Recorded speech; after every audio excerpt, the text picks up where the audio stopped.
Finally James Gunn ने एक photo upload किया ऑन इंस्टाग्राम सभी को मेंशन करते हुए, जो मेन कास्ट रहने वाली है कैप्शन्ड आफ्टर द टेबल रीड। तो अब मैं एक एक करके सबका खंडन करूंगा।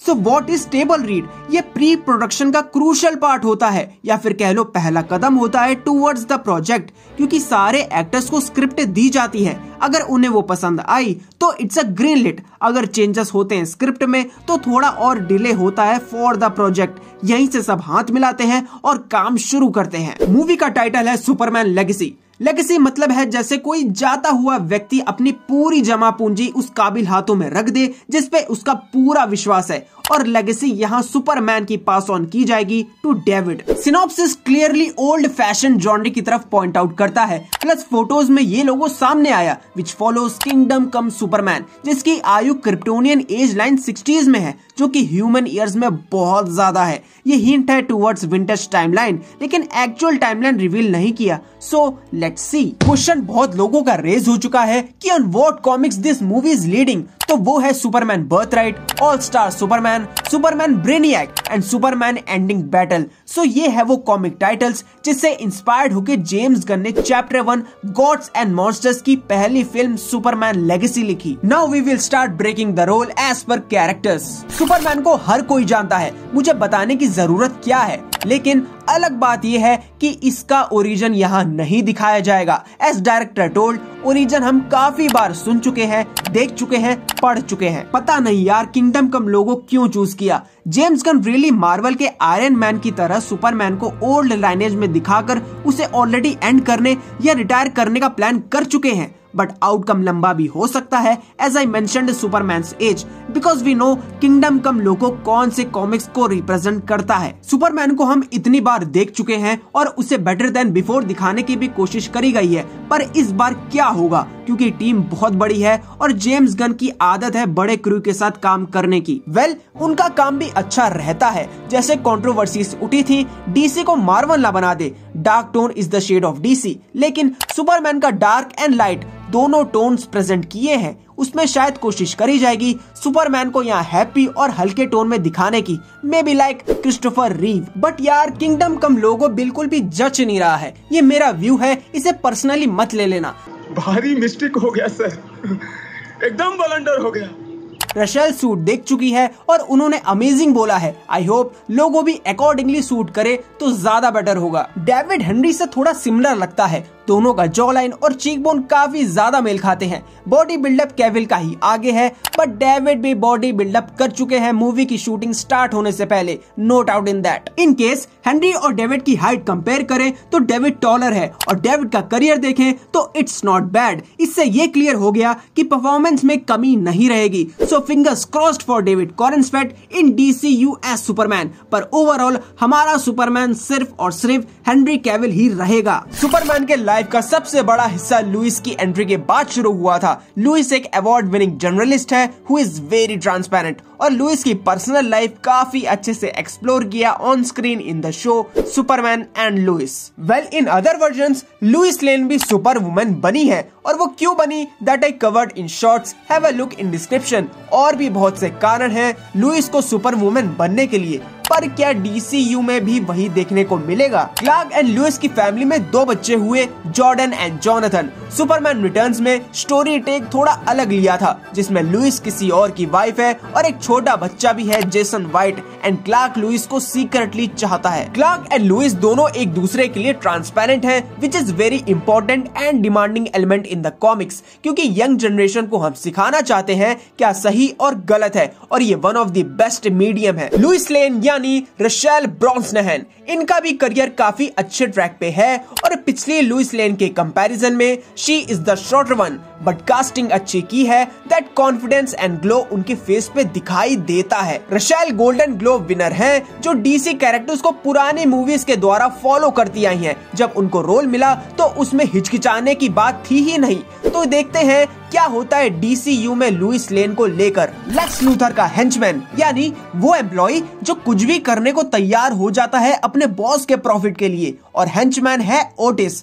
1978 सुपरमैन द मूवी में लूथर एंड ओटिस की जोड़ी दिखा चुके हैं। यंग जस्टिस में ओटिस को दिखाया था जब असली रॉय हार्पर बदला लेने आता है लूथर से। बाद में ओटिस इंचार्ज होता है सिक्योरिटी स्टाफ का to protect Luthor. Superman family adventures में लूथर ने एक पर्पल मीटियोर डिस्कवर किया था। उसके बाद ओटिस को बोला कि इसे डिस्पोज कर दो, पर ओटिस ने उसका उल्टा किया। ओटिस ने पर्पल मीटियोर अपने पास रख लिया।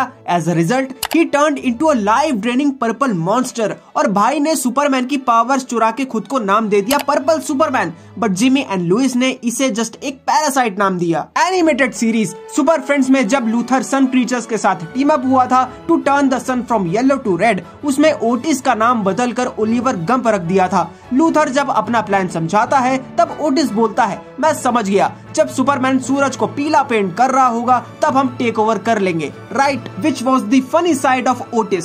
सुपरगर्ल 4th सीजन में भी ओटिस अपीयर हुआ था एज ओटिस ग्रेव्स एंड वो मर्सी ग्रेव्स का भाई, राइट हैंड और एनफोर्सर था। If we see the accuracy, Otis एक मोटा सा आदमी है जो लॉजिकली कम ध्यान देता है सीरियस चीजों पे। लेकिन कुछ भी हो, लूथर कितना भी उसे अब्यूज या इंसल्ट करे, ओटिस 1% भी लूथर को डिसरेस्पेक्ट नहीं करता। इवन वो उसे मिस्टर लूथर कह के बुलाता है। ओटिस को खाना बहुत पसंद है, इसलिए वो हैवी वेट है। लूथर के लिए नंबर 200 थोड़ा ग्रेट है क्योंकि लूथर का IQ 200 एंड ओटिस का वेट है 200 LBS। टेरेंस रोजमोर एक award winning film maker and actor है। इनका काम लोकल मूवीज में ज्यादा रह चुका है, लेकिन कुछ बड़ी मूवीज में टेरेंस का काम नजर आया, like Brightburn, Haunted Mansion, Garden of the Galaxy as नाबलिक और द सुसाइड स्क्वाड में as a crew chief with 2 more small characters। I hope ये अपना बेस्ट देंगे एज ओटिस।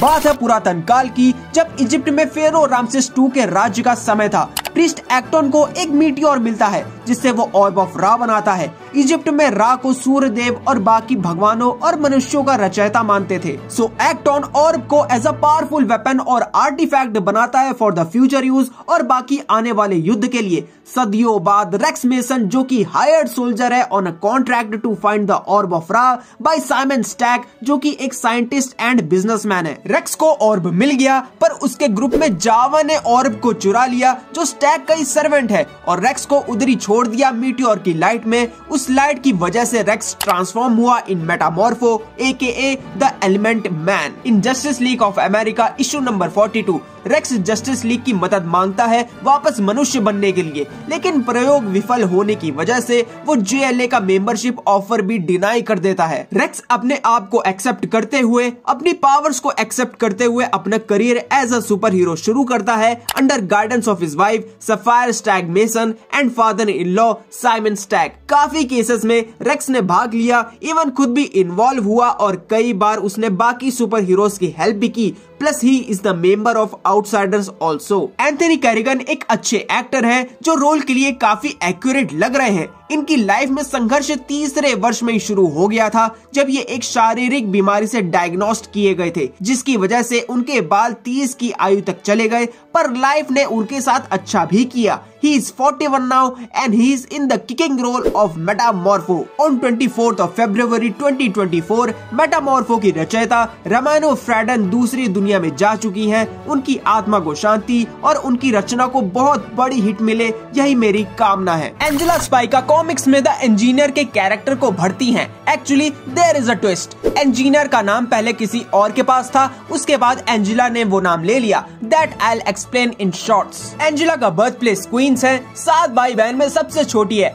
फैमिली पूरी वर्किंग बैकग्राउंड की है और शुरू से एंजेला सुपर हीरोज के पीछे पागल सी थी। अपॉन दैट उसका इंटेलेक्ट जीनियस लेवल का था। ग्रेजुएशन में उसने टॉप किया था, लेकिन वो शॉक्ड थी बिकॉज उसका साथी anti hero group the chargers में इन्वॉल्व था, हु इज द इंजीनियर, जिसकी बात मैं पहले कर चुका हूँ। उसने जाते समय अपना पूरा काम एंजेला के होम कंप्यूटर में ट्रांसफर कर दिया था। एंजेला ने देखा कि उसका साथी नैनो टेक्नोलॉजी पे खूब सारा काम किया है। फिर एंजेला ने इस नॉलेज से नैनो टेक्नोलॉजी को डिस्टिल फॉर्मेशन में कन्वर्ट करने की कोशिश की into pure liquid machine. At last उसने खुद को लिक्विड मशीन से इंजेक्ट कर लिया, विच रिप्लेस्ड हर ब्लड, और एंजेला स्पाइका बनी the engineer. Later she joined the authority, जो चैप्टर 1 गॉड्स एंड मॉन्स्टर्स के प्लान का हिस्सा है। Angela AKA the engineer time travel भी कर चुकी इन 1919। जेनी स्पार्क्स को बचाने के लिए from a gun shot wound और नैनो सर्जरी से ही पॉसिबल हो पाया।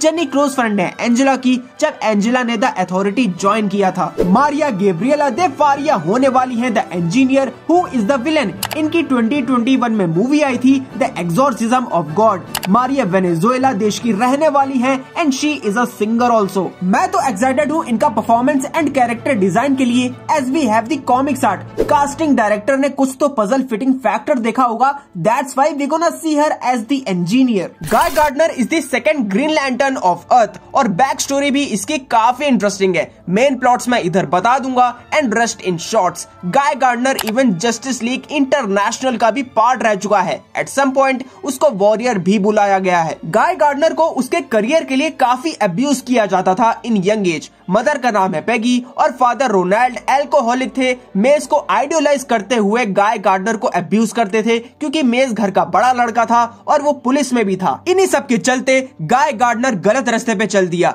जेल का सफर उसको एक जुवेनाइल डेलिक्वेंट बना दिया। Then at some point his brother made him realise and उसकी मदद की फॉर करियर सेटअप। अब आता है सेक्टर 281 एबेंसूर का प्लॉट जो हम मूवी में देख चुके हैं। Hal Jordan and Guy Gardner are the chosen ones, लेकिन हैल जॉर्डन चुना गया क्योंकि वो क्रैश लोकेशन के पास था। फिर गाय गार्डनर पर नजर रखी गई एज बैकअप लैंटर्न क्योंकि गार्डनर सेकेंड ग्रीन लैंटर्न है। In case if there is any problem with Hal Jordan then Gardner is up. Hal Jordan भी गाय गार्डनर के बारे में जानकर बैल्टिमोर मैरीलैंड पहुंचा जहां गाय गार्डनर पैदा भी हुआ था और काम भी करता था। बोथ बिकेम क्लोज फ्रेंड्स, लेकिन एक एक्सीडेंट में गार्डनर हॉस्पिटलाइज्ड हो गया। उसके बाद आता है John Stewart who is architect and US marine and third Green Lantern. उस टाइम गाय गार्डनर को प्यार हो जाता है कैरी लिम्बो से who could see the future, जो उसने बता दिया। After an intense adventure he got his position. Nathan Fillion है गाय गार्डनर ग्रीन लैंटर्न जो सुपरमैन के साथ दिखेंगे। नेथन का करियर और काम बढ़िया देखते हुए डीसीयू ने इनको अपना हिस्सा बनाने का निश्चय किया, जिसमें कोई शंका नहीं है। इनका फेशियल एक्सप्रेशन भी एक कॉन्फिडेंट ग्रीन लैंटर्न को प्रेजेंट करता है and I can't wait to see him in the character. Luthor की असिस्टेंट ईव जो लेक्स की लव इंटरेस्ट भी है, और स्पेशल बात ये है कि पहला अपीयरेंस मूवी में हुआ था in 1978, then in the second instalment. उसके बाद कॉमिक्स में इस कैरेक्टर को अडॉप्ट किया। ईव और लेक्स का बॉन्ड उतना मजबूत नहीं था because of Luthor's behaviour and gesture towards her. Plus Luthor ने उसे मारने की भी कोशिश की थी और सुपरमैन ने उसे बचा लिया था, बट फिर भी वो सुपरमैन और लेक्स दोनों को सपोर्ट करती है, इसलिए ईव ने लूथर को जेल से भगाने में भी मदद की थी। ईव को फिर कॉमिक्स में जगह मिली in Justice League of America Earth 2 in the year 2000 और बाकी कॉमिक्स में like Superman Red Son, Superman family Adventures, Superman Space Age, Superman Returns comic version, फिर स्मॉलविल और सुपरगर्ल में भी ईव को स्क्रीन टाइम दिया। Sara Pinto Sampaio gonna be Eve of Lex. Comic book character मिलना हर actor का सपना होता है और वो पूरा होगा अब सारा का, जो एक पोर्चुगीज मॉडल भी है। इनका ऑडिशन डीसीयू को भाग गया और सारा का बुलावा आ गया। माइकल होल्ट दुनिया का third smartest man, great inventor और एथलीट भी है and he is a successor to Terry Sloan जो फर्स्ट मिस्टर टेरिफिक रह चुका।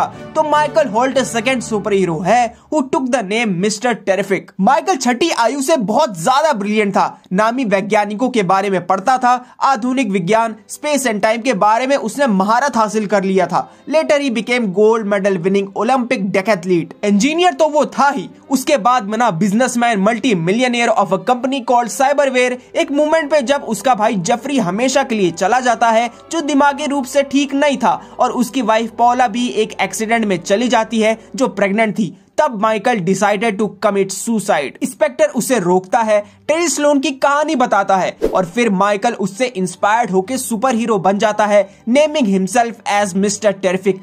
टी शेप्ड मास्क उसे इनविजिबल बनाता है और जैकेट स्लीव पे लिखा होता है fair play as a tribute to first Mister Terrific. बाद में माइकल ने Justice League of America join किया as chairman and super hero. ये कैरेक्टर सुपर हीरो करियर शुरू करने के पहले 14 PhDs कर चुका है, 2 इंजीनियरिंग एंड फिजिक्स में, 10 masters in degree, law, psychology, chemistry, political science, computer science, rocket science and mathematics. Eddie कैथेगिन ने बहुत मूवीज एंड टीवी शोज में काम किया। एक CBM रोल में तो हम सब ने एडी को देखा है एज डार्विन, जो किसी भी एनवायरनमेंट में अडॉप्ट करता था। इवन ट्वाइलाइट सीरीज में भी उनका परफॉर्मेंस देखने को मिला एज मिस्टर टेरिफिक। ये one of the best choice है फॉर द रोल। पुनर्जन्म हो तो ऐसा हो, Hawk Girl and Hawkman Egyptian period से साथ चले आ रहे हैं। हॉक गर्ल को काफी प्रेजेंट किया गया है, but she first appeared in flash comics issue number 1 in the year 1940। Egypt के प्रिंसेस और प्रिंस चे अरा एंड कुफू ने शादी की थी। एक दिन एक शिप क्रैश हुआ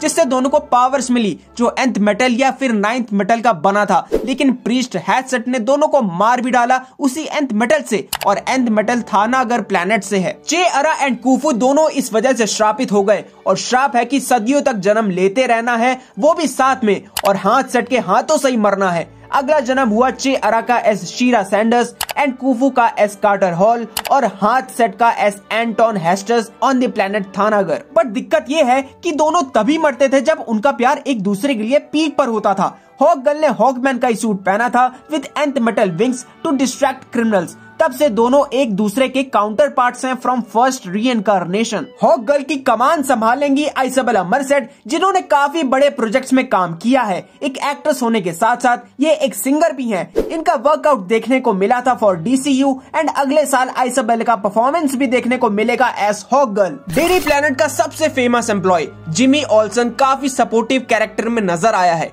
He is a photographer and reporter. Actually Jimmy Olsen का पूरा नाम जेम्स बार्थोलोमियो ऑल्सन है। जिमी मेट्रोपोलिस में ही पैदा हुआ था और ज्यादातर ख्याल उसकी मदर ने रखा क्योंकि उसके फादर एक मिलिट्री मैन थे, जो बाद में पता चला कि उसके फादर कैडमस के लिए काम कर रहे थे, तो एक मिशन के दौरान वो गायब हो गए थे। कैडमस एक सरकारी विभाग और रिसर्च ग्रुप है जिसमें जेनेटिक रिसर्च पर काम होता था। पहले इस ग्रुप का नाम DNA प्रोजेक्ट था, founded by mad scientist doctor Dabney Donovan and newsboy Legion. Jimmy Daily Planet में अपने coworkers Perry White, who is the chief editor, जिसको प्ले करेंगे Wendell Pierce, Clark Kent and Lois Lane से काफी close हो गया था। Jimmy की मदर है सारा ओल्सन एंड फादर है Jake Olsen. Aunt Lynn and uncle Fred भी इसके रिश्ते में आते हैं। जिमी ओल्सन पहले एक ऑफिस बॉय था जिसका कोई नाम नहीं था in November release Action Comics issue number 6, लेकिन 15 अप्रैल 1940 के radio show the Adventures of Superman में जिमी ऑल्सन का जन्म हुआ विद पर्सनालिटी एंड अपीयरेंस, और पहला कॉमिक डेब्यू हुआ इन सुपरमैन इशू नंबर 13 जो नवंबर या दिसंबर 1941 में रिलीज हुआ था। 1953 के बाद से जिमी डिसअपीयर्ड फ्रॉम कॉमिक्स जब एक्टर जैक लार्सन ने कैरेक्टर प्ले किया था in Adventures of Superman. At last सितंबर 1954 में जिमी को एक सोलो टाइटल मिला और सुपरमैन मिथोलॉजी से परमानेंट स्टेपल कर दिया। जिमी ओल्सन के बहुत सारे फॉर्म्स एक्सप्लोर किए हैं। ओजीएन सीरीज सुपरमैन अर्थ 1 में ही is a veteran photographer who is courageous enough, जो खतरनाक माहौल में भी फोटोज लेने को तैयार है। प्राइम अर्थ में डेली प्लैनेट बिल्डिंग तक डिमोलिश हो चुकी है, बट उस टाइम वो काफी रिच भी है बाय हिज पेरेंट्स प्रॉपर्टी। एक बार तो अर्थ 2 में जिमी ओल्सन आर्कम असाइलम का प्रिजनर भी रह चुका है और थॉमस वेन के बैटमैन ने उसे रिलीज करवाया था। इस यूनिवर्स में जिमी के पास टेक्नोपैथ एबिलिटी और फोटोजेनिक मेमोरी है। जिमी ओल्सन का connection dark side and Terry Sloan से भी आता है। कालर गिसोंडो एक नया फॉर्म देंगे जिमी ओल्सन को अपने यंग एनर्जी के साथ। ऑडिशन में खुद को प्रूव कर चुके स्काइलर जिमी ओल्सन के यंग फिजिक एंड पर्सनालिटी को 100% जस्टिस देंगे। जिमी ओल्सन का on screen appearance history I will cover in shorts. Core villain of Superman is Lex Luthor, जो सर से पैर तक जो हो सके वो करता है सुपरमैन से सुपीरियर दिखने के लिए end of course man of steel को फॉल्स गॉड प्रूफ करने के लिए। सुपरमैन क्रिप्टॉन के बाद अर्थ का वासी बना एंड आई थिंक अर्थ पे बेस्ट ओपोनेंट सुपरमैन का और कोई नहीं हो सकता अदर देन लेक्स लूथर, क्योंकि लेक्स लड़ा भी है, लड़वाया भी है और राजनीति के बल पर सुपरमैन को गिराया भी है। लेक्स लूथर का ओरिजिन शायद से आपको शॉक कर देगा, बिकॉज एज अ टीनेजर उसने स्मॉलविल में समय बिताया था अपनी आंट लीना के साथ। Lionel and Letitia already Metropolis के वेल्दी रेसिडेंट्स थे, सो लूथर को स्मॉलविल में क्लार्क केंट मिलता है और पहली बार जेलस होता है सुपरमैन से। लेक्स लूथर का असली नाम एलेक्सी लूथर है। First appearance action Comics issue number 23 में हुआ था, जो पावर का भूखा था। अपने जीनियस क्रिमिनल माइंडसेट को उसने सुपरमैन के अगेंस्ट यूज किया था। लूथर को पहले अल्ट्रा ह्यूमनाइट समझ लिया था गलती से, क्योंकि दोनों के बाल रेड कलर थे और अल्ट्रा ह्यूमनाइट लूथर के पहले अपीयर हुआ था and he was bald too. उसके बाद से लूथर को मेन विलन बना दिया एंड बाल्ड भी। सुपरमैन इशू 164 में लूथर ने एक दुनिया को बचाया था जहां करोड़ों लोग उसे अपना सुपर हीरो मानते हैं। Superman and Luthor team up हुए भी थे against Brainiac in Superman Red Son. Luthor even saved Superman's life जब उसके दिमाग से क्रिप्टोनाइट का छोटा सा टुकड़ा निकाला था। अगर लेक्स का आर्मर वर्जन पॉइंट आउट करें तो लॉजिकली रीजन इसका मुझे देखने को मिला था justice league unlimited season 1 episode 9 में, जिसमें लूथर को ब्लड पॉइजनिंग हो जाता है क्योंकि क्रिप्टोनाइट बहुत सालों से वो अपने पास रखे हुए था। बाद में अल्ट्रा ह्यूमनाइट उसे एक आर्मर पहनाता है जो लेक्स की कंडीशन को स्टेबलाइज करता है। लेक्स ने सुपरमैन और बाकी कैरेक्टर्स को गिराने के लिए भी सूट और आर्मर पहना था, पर विलन का भी स्ट्रगल दिखाएं तो और ज्यादा बेटर रहेगा because that one thing struggle connects us all. And मैं पर्सनली काफी ज्यादा एक्साइटेड हूँ लेक्स लूथर के लिए क्योंकि इसको प्ले कर रहे हैं निकोलस होल्ट जो सुपर हीरो मूवीज में एक्सपीरियंस काफी अच्छे से रखते हैं। हाल ही में इनकी मूवी रेनफील्ड हम देख चुके हैं जो सुपर नेचुरल जॉनरे में इंक्लूडेड है। पिछले लेक्स लूथर यानी जेसी आइजनबर्ग से कंपेयर करें तो निकोलस इज टॉलर। जेसी ने निकोलस को टिप दिया और वो ये था कि don't watch me. That means Nicholas को अब एक नया लूथर को आकार देना होगा। निकोलस ने द बैटमैन और काफी फेमस मूवीज के रोल्स खोए हैं बट अब इनका जलवा दिखेगा। I imagined him as Lex Luthor and trust me he is very accurate. मैं खुद सुपरमैन से ज्यादा लेक्स लूथर के लिए एक्साइटेड हूँ भाई। James Gunn and Peter saffron के अंडर DCU या DC स्टूडियोज आता है। Well Peter saffron the Conjuring universe में भर भर के पैसा लगाए हैं, पर ये दोनों मिलकर कितना ग्रो कर सकते हैं वो परफॉर्मेंस, कनेक्शन एंड डायरेक्शन से ही पता चलेगा। जेम्स गन ने बहुत काम किया है but for now guardians of the Galaxy trilogy पे फोकस करते हुए देखें तो स्क्रिप्ट एंड डायरेक्शन जेम्स का ही था विच इंक्लूडेड कलरफुल थीम्स जो कि होना भी चाहिए according to comic accuracy and character needs. He even worked with Zack Snyder जहां उन्होंने राइटिंग एंड स्क्रीन प्ले पर बहुत ध्यान से काम किया। जैसे Dawn of the Dead movie में डायरेक्शन किया जैक स्नाइडर ने और जेम्स गन को स्क्रीन प्ले संभालने का मौका मिला। यहीं से बात सामने आती है about transition from DCEU to DCU। अब जैसे काफी हेट फैलाया जा रहा था कि जेम्स गन स्नाइडर वर्स के खत्म होने का कारण है, यार देखो ये टॉपिक मेरे लिए कॉन्स्पिरेसी है क्योंकि असली बात सामने नहीं आने वाली और झूठे ड्रामे DCU सेटअप करने के लिए बहुत घुसेड़ दिए गए हैं। First of all her director का सपना है वो अपना विजन लोगों के सामने रखे। एज अ रिजल्ट लोग थॉट प्रोसेस एंड मेंटालिटी से कनेक्ट होते हैं, लेकिन जब जैक स्नाइडर को ये सब करने से रोक दिया तो वो बाहर आ गए। और ये सब हुआ कैसे? DCEU का डाउनफॉल करके। रिपोर्ट्स कहती हैं स्नाइडर की बेटी के जाने से स्नाइडर ने प्रोजेक्ट छोड़ दिया which is very wrong. He was about to return but Josh Whedon को हायर कर लिया गया और जस्टिस लीग का टॉर्चर हमें सहना पड़ा। जस्टिस लीग ट्रिलॉजी के बाद से जैक स्नाइडर जस्टिस लीग ने कमाल दिखाया, फिर मुंह देखा डाउनफॉल का। अकॉर्डिंग टू माय थॉट्स ये डाउनफॉल अननेचुरल लग रहा था। आई मीन वही डायरेक्टर्स वही cast and crew but not that result. जहां आता है जेम्स गन का एंगल, ये मेरा आइडिया है, इसे सीरियसली मत लेना। सो लगता है WB ने ऑलरेडी जेम्स गन से बात कर ली होगी about handling the cinematic universe. क्योंकि आप देखो guardians of the Galaxy release हुई 8 अगस्त 2014 को एंड फ्लैश मूवी का अनाउंसमेंट हुआ 15 अक्टूबर 2014 के आसपास और मोस्ट अवेटेड मूवी डाउनफॉल के साथ साथ एक डिजास्टर निकली क्योंकि स्टोरी में इतने चेंजेस किए गए कि क्या ही बताऊं। अब इतने ऑसम प्लॉट्स को चेंज एंड स्क्रैप किया गया जिससे मूवी का हाल ये हो गया। ऊपर से भाई WB ने स्नाइडर और कैविल से पता नहीं कौन सा नशा फूकते हुए दुश्मनी कर ली थी। आई थिंक जेम्स गन अपने यूनिवर्स को सेट करना चाहता था, इसलिए इंटेंशनली डाउनफॉल करवाया गया। सबसे इंपॉर्टेंट एंड नोटिस करने वाला पॉइंट है कि पीस मेकर को DCU में इंक्लूड किया जाएगा। सीजन 2 सुपरमैन के बाद टेक प्लेस करेगा but James told the suicide squad will not be the part of DCU। ये कुछ ज्यादा इलॉजिकल हो जाता है। अगर सीजन 2 को रिबूट करके दिखाया जाएगा तब सेंस बनता है। द सुसाइड स्क्वाड ने बॉक्स ऑफिस पर कमाल नहीं करा था लेकिन स्ट्रीमिंग प्लेटफॉर्म पर रेस्पॉन्स अच्छा मिला था। पीस मेकर DCU के पहले आया बट स्टिल इसे इंक्लूड करा जा रहा है which creates a huge doubt about pre-planned setup। पर आयर कट का इंतजार लोग आज भी करते हैं एंड आई होप वो भी हमें देखने को मिले। यही सब जानबूझकर डाउनफॉल एक रिबूट का फॉर्म दिखा दिया और जेम्स गन को स्ट्रेट अवे हैंड ओवर कर दिया क्योंकि एक पहाड़ पर 2 शेर नहीं रह सकते। They needed a genuine reason for transition जिससे पब्लिक भी एग्री करे। पर जैक स्नाइडर फैंस अभी भी #रीस्टोर द स्नाइडरवर्स का झंडा बुलंद किए हैं जो ऑफ कोर्स अभी भी पॉसिबल है। अगर स्पाइडर वर्स के लिए सोनी एंड मार्वल कोलैब कर सकते हैं तो जस्टिस लीग यूनिवर्स के लिए WB एंड नेटफ्लिक्स भी कोलैब कर सकते हैं, लेकिन कोलिजन वहां भी आ जाता है about which one is great. और WB को वैसे भी DC कॉमिक्स को संभालना नहीं आता, that's why Marvel is ahead, जो सोचते हैं चलो हुआ तो हुआ, अब आगे बढ़ो। जेम्स गन पे थोड़ा डाउट मुझे भी है, क्योंकि इनका काम कॉमेडी से रिलेटेड ज्यादा चलता है। वही फैंस को टेंशन है कि DC कोई फेरी टेल ना बन जाए, पर जेम्स ने कहा सुपरमैन लेगेसी कॉमेडी मूवी नहीं होने वाली है। जेम्स गन बहुत बड़े टीम के साथ अनाउंसमेंट और मार्केटिंग कर रहे थे फॉर द सुसाइड स्क्वाड, पर मूवी के कुछ मिनट्स के अंदर ही अंदर आधी कास्ट को खत्म कर दिया। कहीं फिर से ऐसा कुछ रिपीट ना हो इन सुपरमैन प्रोजेक्ट, बस इतने से चिंता है, क्योंकि टीम ऑफ सुपरमैन लेगेसी भी यहाँ काफी बड़ी है। लेकिन सुपरमैन एंड रिलेटेड कैरेक्टर्स को लंबा चलाना है तो आई गेस ऐसा नहीं होगा। आई होप वो अपने शब्दों पर खरे उतरे। और रही बात सुपरमैन ओरिजिन की, तो यार देखा तो हमने कई बार है, पर दिखाने का तरीका सेम नहीं होता। सो ये बात मुझे कोई सेंस नहीं बनाता कि हम कई बार ओरिजिन देख चुके हैं इसलिए ओरिजिन नहीं दिखाया जाएगा। In that case I just love the origin presentation in man of steel. But my friend,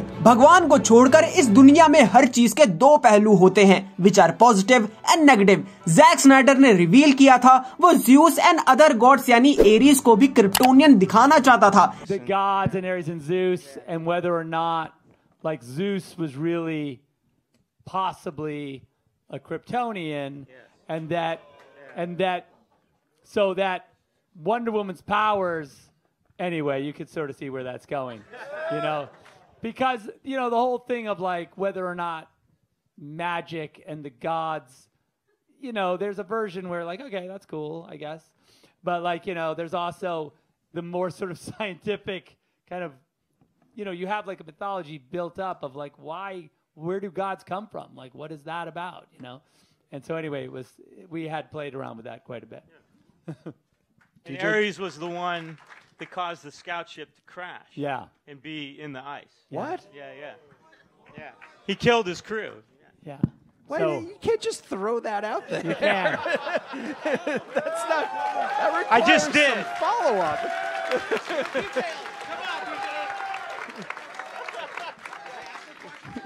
We have a lot of conversations about Yeah, we this do. stuff. So Aren't you glad DJ came instead of Larry? Larry might have said that too. All right, other questions. And Lois और Bruce के बीच romance with unborn child of Bruce Wayne, जिसका stepfather होता Clark Kent, जो मुझे बिल्कुल भी सही नहीं लगा। Lois and Batman got together, you know, briefly. You know, in the movie, like where the husband goes off to war and he's dead, and the wife moves on, and then the husband appears. Yeah. You know, like I'm not dead. Yeah. Like I'm fine. Like, How do you now deal what? with that? Yeah. How do you deal with that? And that was kind of when Complex, emotional, I was yeah. super into that concept. You know, that oh no, Superman can be brought back to life. Is that Lois was like, I'm still in love with Superman. You were kind of a thing, but then at that point Batman had already fallen in love with Lois and was like, okay, now I'm like. वही James Gunn में potential है काफी सारे actors को famous कर देने की on screen, keeping deep emotional connection with audience. We can see the trilogy of Guardians of the Galaxy, और मुझे हर कैरेक्टर पसंद आया। फील हो रहा था भाई we are not just audience but small part of it. जो डीसी लंबे समय से लाइव एक्शन में सुपरमैन और बैटमैन पे ज्यादा फोकस करते आ रहा है, at present chapter 1 gods and monsters के जरिए बहुत सारे कैरेक्टर्स वाइड स्केल पे एक्सप्लोर किए जाएंगे, which is good and best move. James Instagram पर लेटेस्ट फोटोज रिवील करते हुए प्रोग्रेस दिखा रहे हैं, जिसमें फोर्ट्रेस ऑफ सॉलिट्यूड के प्लॉट की गणना लगाई जा रही है। एक रूमर सामने आया जिसमें टिकटॉक वीडियो में रशेल, निकोलस एंड डेविड दिखते हैं, और कैप्शन है Lois and 2 main villains of Superman. Nicholas पे तो कोई डाउट नहीं है, पर सुपरमैन के इविल वर्जन जो सुपरमैन के अगेंस्ट थे वो है बिजारो एंड साइबॉर्ग सुपरमैन। हाँ, लेकिन काउंटर पार्ट्स आपको और भी मिलेंगे। अगर ये रूमर कंफर्म्ड है तो बहुत इंटरेस्टिंग ट्विस्ट एंड टर्न मिलने वाला है। One big step is taken and that is Superman legacy अब सिर्फ सुपरमैन के टाइटल से सील कर दिया है। सुपरमैन टाइटल को लेकर एक सुपरस्टिशन बहुत लंबे समय से चला आ रहा है, और वो ये है कि जो नाम है सुपरमैन वो शापित है, अशुभ है। इसके बारे में पक्का अगले वीडियो में डिस्कस करेंगे। सो आप डिसाइड करो who is the best, but for me DCEU हमेशा मेरे डेस्क में टॉप पे रहेगा। अब DCU का देखना है कि क्या करना है। मैं क्षमा चाहता हूँ, वीडियो काफी लंबा हो गया and I am a DC fan which means मुझे डीसी के हर कैरेक्टर से मतलब है, लेकिन मार्वल में सिर्फ Ghost Rider, Hulk and Wolverine से। मैं मिलता हूँ अगली बार आपसे विद सम अदर टॉपिक और with a review. Please like, share and subscribe. आप ही का सहारा है, आप नहीं तो और कौन करेगा। I am comicsist, will meet you soon, stay tuned.